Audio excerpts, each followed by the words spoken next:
Selamat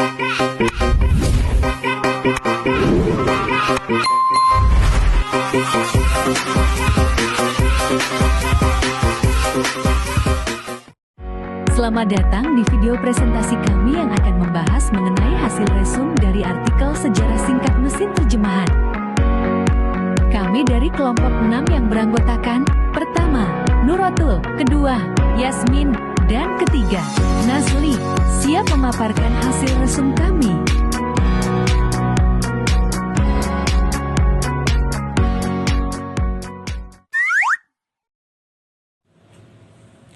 Assalamualaikum warahmatullahi wabarakatuh. Alhamdulillahirrabbilalamin, amma ba'du.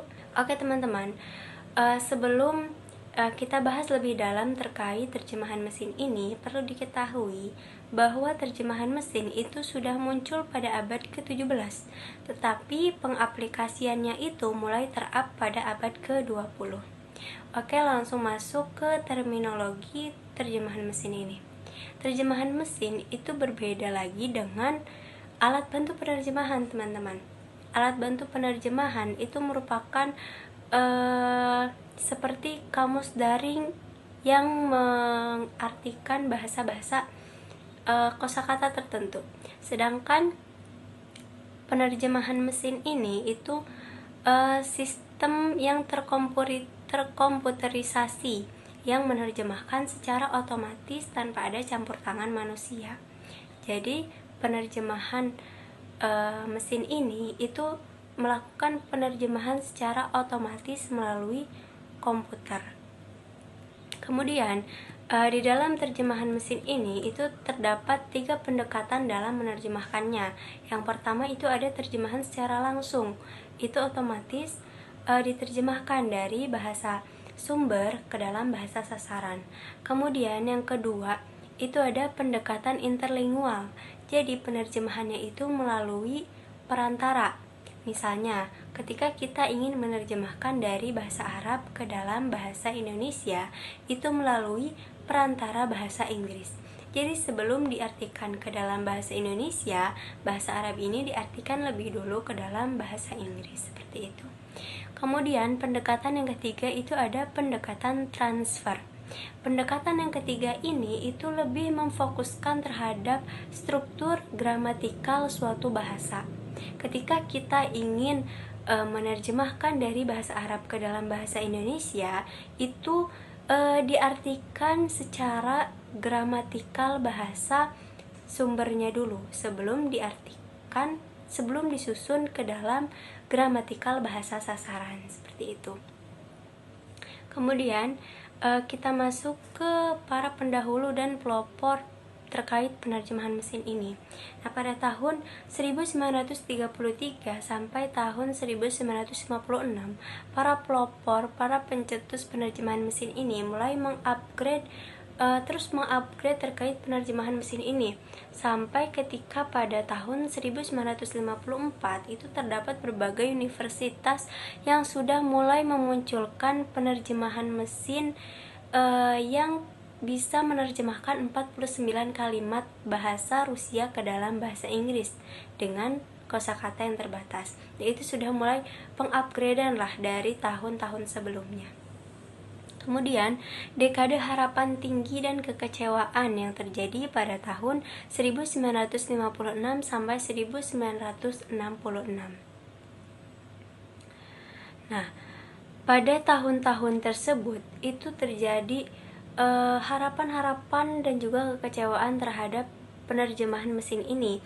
Kenapa? Karena pada tahun tersebut ketika ingin mengupgrade sebuah mesin penerjemah, pada saat itu komputer itu masih susah diajak kerjasama untuk mengupgrade perangkat keras maupun perangkat lunaknya. Jadi terdapat hambatan dalam mengupgrade mesin penerjemahan pada saat itu. Kemudian pada pertengahan tahun 160-an, optimisme terhadap mesin penerjemah mulai menurun karena tantangan linguistik yang belum dapat diatasi sepenuhnya. Kemudian pada tahun 1950 sampai tahun 1960, mesin penerjemah ini menghadapi dampak-dampak optimis, juga mendapat kekecewaan dari berbagai pihak, karena pada tahun-tahun tersebut mesin penerjemah sudah mulai mengupgrade jadi lebih baik, akan tetapi juga menimbulkan kekacauan karena dianggap kurang akurat dalam menerjemahkan, sehingga ada yang merekomendasikan agar pemberhentian dana untuk mesin penerjemah ini, agar uangnya itu bisa dialokasikan untuk alat bantu penerjemahan dan mengembangkan alat bantu penerjemahan, seperti itu. Oke, selanjutnya pemaparan selanjutnya akan dibahas oleh presentator kedua.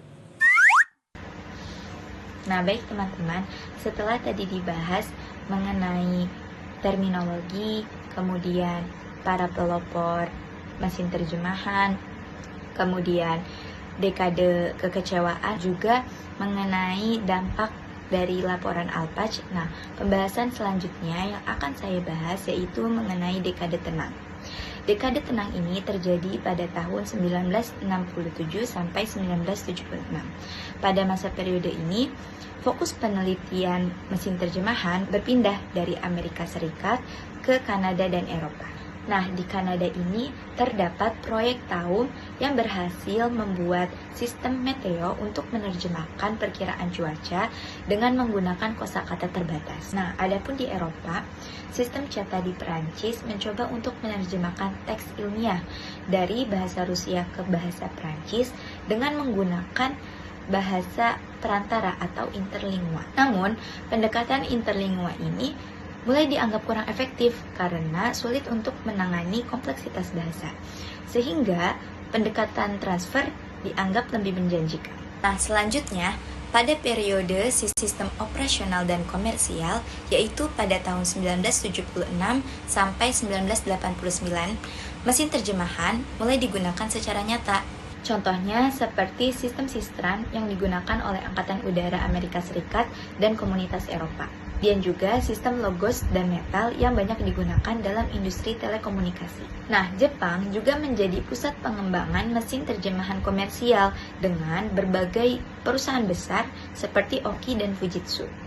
Nah, sistem mesin terjemahan berbasis mikrokomputer juga mulai muncul di Amerika Serikat, sehingga membuka jalan untuk penggunaan mesin terjemahan yang lebih luas di masa depan.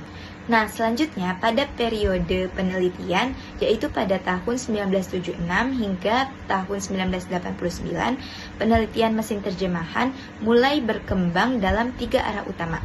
Yang pertama, pengembangan sistem transfer lanjutan. Yang kedua, eksplorasi sistem interlingua baru. Dan yang ketiga, penerapan kecerdasan buatan atau AI. Setelah itu, sejak tahun 1989, pendekatan berbasis aturan mulai tergeser oleh metode berbasis korpus atau data besar. Nah, perkembangan ini didorong oleh 2 pendekatan utama, yaitu terjemahan berbasis statistik dan juga terjemahan berbasis contoh. Jadi, dengan semakin besarnya akses ke data tekstual dan peningkatan komputasi, pendekatan berbasis korpus terus berkembang dan menjadi dasar mesin terjemahan modern. Baik, untuk pembahasan yang selanjutnya akan dipaparkan oleh presentator yang ketiga. Yang pertama, di sini ada sistem berbasis aturan. Meski pendekatan berbasis korpus berkembang, sistem berbasis aturan tetap digunakan, seperti CET2, Patrans, Eurolang, dan LMT dari IBM. Pendekatan interlingua juga berkembang lewat proyek seperti Catalyst dan Pangloss. Sejak pertengahan 1980-an, unifikasi dan pendekatan berbasis kendala menyederhanakan aturan linguistik dan fokus pada pemrosesan bahasa berbasis leksikon. Nah, itu poin pertama. Adapun poin kedua, yaitu area penelitian baru pada tahun 1990. Nah, fokus bergeser ke peningkatan kualitas output teks dan pengembangan MT berbasis dialog untuk komunikasi bisnis. Minat pada penerjemahan bahasa lisan meningkat. Contohnya proyek ATR di Jepang dan Alpun Janus di AS yang menggabungkan pengenalan suara, dan penerjemahan. Konsorsium C-Star dan proyek Firmenmobil di Jerman menunjukkan kemajuan MT lisan. Secara global, riset MT berkembang pesat di Asia, sementara Eropa Timur menyesuaikan diri pasca 1989. Artinya memiliki keterlambatan gitu. Dan adapun poin ketiga, yaitu sistem operasional. MT banyak digunakan oleh pemerintah dan perusahaan besar untuk menerjemahkan dokumen teknis menggunakan sistem seperti Sistran, Logos, Metal, dan Atlas. Fokus bergeser ke alat bantu penerjemah seperti translation memory dan manajemen terminologi, atau biasa disebut dalam bahasa ilmiahnya IBM, Trados, Star Transit. MT untuk PC juga berkembang pesat dan layanan MT berbasis jaringan mulai tersedia. Selain itu, sistem khusus untuk industri seperti militer dan keuangan mulai banyak dikembangkan. Oke, 3 poin itu yang mencangkup tentang terjemahan mesin pada tahun 1990. Adapun kesimpulan yang terakhir, di era 1990, MT berkembang menjadi beragam jenis sesuai kebutuhan. Dari sistem untuk organisasi besar hingga alat bantu untuk penerjemah profesional dan sistem otomatis untuk penggunaan sehari-hari. Oke, baik, segitu saja penjelasan dari saya. Kurang lebihnya mohon maaf apabila ada kesalahan. Tolong diberikan sarannya nanti. Oke, terima kasih. Assalamualaikum warahmatullahi wabarakatuh.